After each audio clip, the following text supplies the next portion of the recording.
L'association du théâtre de Terre Sainte relève le défi, malgré un contexte difficile et particulier, de monter une deuxième saison de spectacle. On en parle avec nos invités du jour. Tout d'abord, Pierre-Alain Schmitt, président de l'ATTS, mais aussi syndic de MI. Avec nous également Pierre-Étienne Kschwin, directeur des écoles de Terre Sainte. Et enfin, Patrick Mesmer, président et programmateur pour l'association Evento. Bonjour à vous, messieurs. Merci d'être avec nous. J'aimerais commencer cette discussion avec vous, Monsieur Patrick Mesmer. Patience, avant de parler de cette deuxième édition, j'aimerais revenir tout d'abord sur la première. Quel bilan vous en faites? Un bilan très positif à plusieurs titres. Le premier, c'est que, prenant le relais d'une ancienne équipe, on avait à prouver nos compétences. Et je crois que ça s'est très bien passé. Il y a eu des étapes très importantes, comme par exemple au tout début, le fait de numéroter les sièges. Ça a été surprenant au départ, mais ça a été très vite accepté. La programmation a été bien accueillie, avec quelques petits aménagements qui ont été modifiés par la suite. Et puis une collaboration alors formidable avec les écoles, où nous avons vraiment pu créer ce lien entre le théâtre et les écoles qui finalement se trouvent dans le même lieu. Et c'était un de nos très grands challenges et je pense que nous l'avons pleinement rempli. Et puis le côté financier, malgré les circonstances très difficiles et très particulières, qui fait qu'on a particulièrement bien honoré la confiance qu'on nous témoignait. Voilà. La confiance qu'on vous témoignez, justement, parlons-en de ce public qui était là, ce public habituel, qu'il a fallu aussi convaincre. Je pense que vous serez d'accord avec moi, Pierre-Alain Schmitt. Il est difficile de plaire à tout le monde. Aujourd'hui, il faut attirer un nouveau public, mais aussi convaincre le public qui était déjà là. C'est vrai, c'est vrai. Il est difficile de plaire à tout le monde sur tous les spectacles. En revanche, je pense que c'est intéressant de constater que la fréquentation chez nous s'est beaucoup rajeunie. C'est vrai aussi que dans la globalité, je pense que nos abonnés qui ont, disons, été habitués à principalement qu'à des pièces de boulevard ont été des fois un peu surpris. On avait pour cette première saison deux objectifs qui ont été rappelés brièvement par Patrick tout à l'heure, à savoir celui d'abord de faire appel à des artistes suisses. On avait mis à ce titre quelques one-man shows. Et puis, on avait également voulu rajeunir sur deux axes, c'est-à-dire d'attirer peut-être un public plus jeune, et ça a été complètement réussi. Et puis, d'un autre côté aussi, d'avoir une activité pour quelques spectacles. Un, en l'occurrence, la dernière fois, qui a été très bien marché, qui était le fait qu'on puisse également intéresser les élèves du collège de Roche-Alais dans lequel notre théâtre se situe. Donc voilà, donc c'est difficile de plaire à tout le monde dans l'intégralité des spectacles, mais je crois que d'une manière générale, je crois que le bilan est positif. Et comme le disait Patrick, il est aussi d'un point de vue économique, puisqu'on boucle avec un petit bénéfice qui, après l'annulation malheureusement de la dernière pièce que nous avons dû avoir, est quand même quelque chose je crois qui a donné beaucoup de préoccupations au comité, mais qui le rassure maintenant pleinement. Pierre-Étienne Kschwin, on l'a compris, vous représentez aujourd'hui les écoles, on a entendu rajeunir le public, et ça passe aussi par vous, par les écoles. Comment est-ce que ces spectacles ont été reçus par vos étudiants? Alors c'est vrai qu'on a eu l'occasion donc d'organiser en collaboration avec l'association la rencontre avec Francis Huster, et ça a été vraiment quelque chose d'assez magnifique, un cadeau pour les élèves finalement, parce qu'en plus il a été très généreux et a vraiment payé de sa personne et de son talent. Et c'est vrai que pour les élèves, de leur montrer comme ça et de leur permettre de rencontrer un artiste qui a son expérience et qui a aussi sa vision du monde, c'était très intéressant pour eux. Alors le spectacle Edmond malheureusement n'a pas pu être montré, ça aurait été un grand moment, mais ce n'est que partie remise puisqu'Edmond va être montré dans une prochaine saison, pas la prochaine mais la suivante.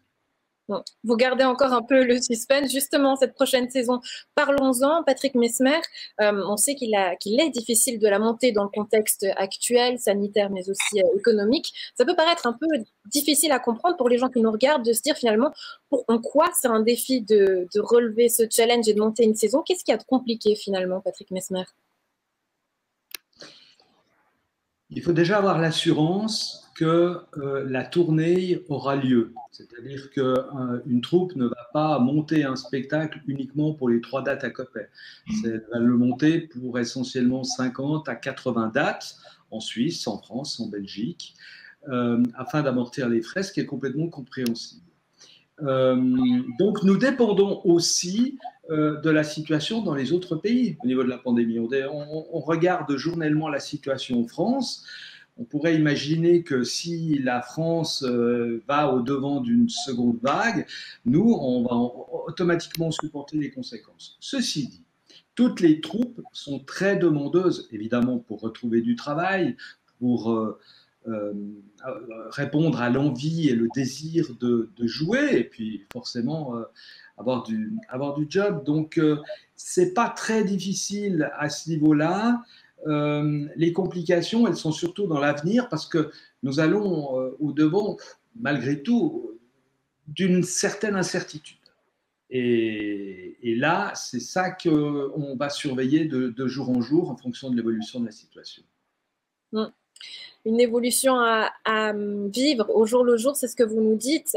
Pierre-Alain Schmitt, est-ce que vous ressentiez finalement une certaine pression de vous dire que voilà, aujourd'hui, il faut soutenir les acteurs culturels, il faut soutenir aussi le milieu technique. On sait que le milieu culturel organisé ce lundi, la nuit des Lumières, notamment en Suisse, où les bâtiments culturels étaient illuminés de rouge. Est-ce que finalement, vous aviez la sensation d'avoir un poids sur les épaules et qu'il fallait soutenir cette culture? Alors, le poids sur les épaules, peut-être pas. La sensation de vouloir effectivement continuer ou pérenniser une activité culturelle, assurément, elle était d'autant plus, je dirais, là que, comme je l'ai dit tout à l'heure, on a eu la chance d'arriver à l'équilibre financier. On n'est pas, contrairement à la plupart peut-être des personnes qui s'occupent de la culture, complètement opéré.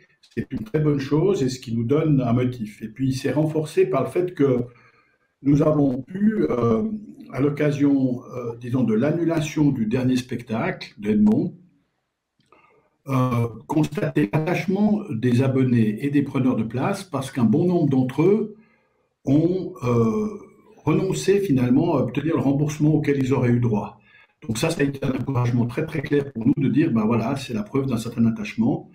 Et évidemment, avec les précautions qu'il y a lieu de mettre en place, c'est aussi une très grosse motivation pour recommencer une saison nouvelle. Comme l'a dit Patrick tout à l'heure, il y a des difficultés qui sont liées à l'incertitude des temps. Donc, nous devons le faire en étant résolument optimistes, mais en étant en même temps lucides. Et nous avons pris la décision aussi, disons, de ségréguer les avoirs qui nous seront versés pour les abonnements, respectivement, les preneurs de place, pour être absolument assurés qu'on pourrait procéder au remboursement des places si malheureusement les circonstances faisaient que les spectacles devaient être annulés. Ça, c'est la première des choses. Et puis, on a aussi des incertitudes, parce que vous savez qu'une activité théâtrale comme la nôtre ne repose pas uniquement sur la vente de billets ou d'abonnements, mais également sur des aides qui viennent des collectivités publiques. Alors là, on a bon espoir que ces aides qui émanent essentiellement des communes de Terre Sainte soient renouvelées. On les a déjà sollicitées à cet égard, mais on pense avoir des réponses positives dans ce sens-là. Mais elles viennent aussi d'aides qui viennent de mécènes ou de sponsors qui favorisent notre action et qui la rendent possible. Donc là, on a une petite incertitude aussi parce que c'est vrai que la situation économique induite par cette pandémie soulève différentes questions. Et on a été assez prudent, on a dû tenir compte de ça, présenter un budget à l'équilibre qui tient compte peut-être une diminution un peu d'abonnés, parce qu'on peut l'imaginer, mais qui tient compte également une augmentation de ventes de places telles que nous avons pu le constater lors de la dernière saison. Donc vous voyez, rendre tout ça compatible est un exercice assez difficile, et puis on s'y est employé et je crois qu'on y est arrivé. Un bel exercice de réussi. Pierre-Étienne Gschwind, en tant que directeur des écoles, selon vous, quel est le risque d'avoir une société finalement sans culture? Je pense que c'est un risque qu'il ne faut surtout pas prendre. C'est sûr que la culture, c'est quelque chose qui, alors en fonction évidemment des familles dans lesquelles vivent et sont éduqués les enfants, est peut-être plus ou moins présente, mais toujours présente. Et je pense que l'école, un des rôles quand même essentiels de l'école, c'est d'apprendre aux jeunes à connaître le monde, à lui donner du sens. Et je pense que la culture, de ce point de vue-là, elle est vraiment, non seulement c'est un divertissement déjà en soi qui peut plaire, qui peut intéresser, qui peut être différent, évidemment, très différent de l'enseignement, mais en plus, c'est un moyen vraiment de comprendre le monde dans lequel ils vivent et de le comprendre et d'y réfléchir. Donc, c'est évidemment très, très important. Patrick Messmer, donnons un peu de sens à ce monde avec cette programmation qui débutera en septembre. Qu'est-ce qu'on pourra voir? Alors, juste avant de vous donner le programme, je voudrais quand même saluer le courage du comité et la détermination d'aller de l'avant malgré cette incertitude, parce qu'il y a beaucoup de théâtres qui ne bougent pas pour le moment, et nous, les dirigeants de la culture, on prend ce risque, et finalement, on le prend parce que c'est notre rôle, c'est notre devoir, et je voudrais le saluer encore une fois, ce courage. Alors, on a tenu compte au niveau de la programmation des différentes remarques. Il y a moins de one-man, il y a moins d'artistes suisses. Alors, l'année passée, c'était un peu un hasard. Tous les artistes se produisaient en même temps, ce qui fait que le catalogue était riche, et raison pour laquelle nous avons su en profiter. Alors, on va démarrer avec un spectacle qui s'appelle « Comment faire l'amour avec un Belge ». Ça dure 1h45, rien à voir, l'un et l'autre n'ont absolument rien à voir entre eux.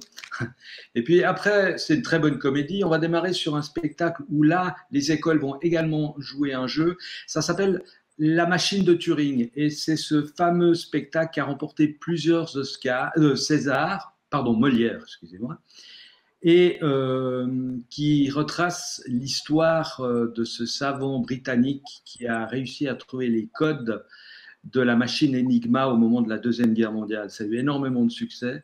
Ça a un rôle pédagogique et on est très heureux et très fiers d'avoir cette pièce.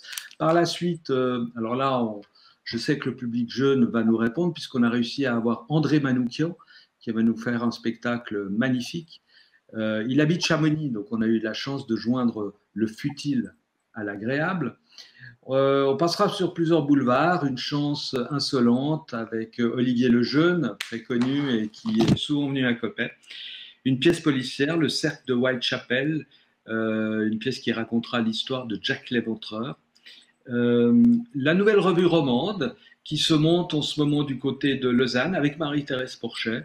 Et elle aura d'autant plus de succès, elle sera d'autant plus importante que la revue genevoise n'aura pas lieu, comme chacun le sait, au Petit Casino à Genève. Et puis on terminera en beauté avec le One Man de Yann Lambiel que tout le monde attend et qui a déjà énormément de succès et qui remplit déjà les salles et même on l'attend avec impatience et grande joie. Voilà, donc 8 spectacles bien mélangés, bien diversifiés, beaucoup d'humour, un peu d'intelligence, et ça devrait vraiment correspondre à toutes les attentes de nos abonnés. De quoi ravir justement tout le monde avec ces belles affiches. Toutes les informations également sur le site du théâtre de Terre Sainte qu'on va afficher ici juste en bas. Merci beaucoup messieurs d'avoir été avec nous. Pierre-Alain Schmitt, président de l'ATTS, Pierre-Étienne Gschwind, directeur des écoles, mais aussi Patrick Messmer, président d'Evento. Très longue vie à la culture. À très bientôt. Au revoir. Au revoir.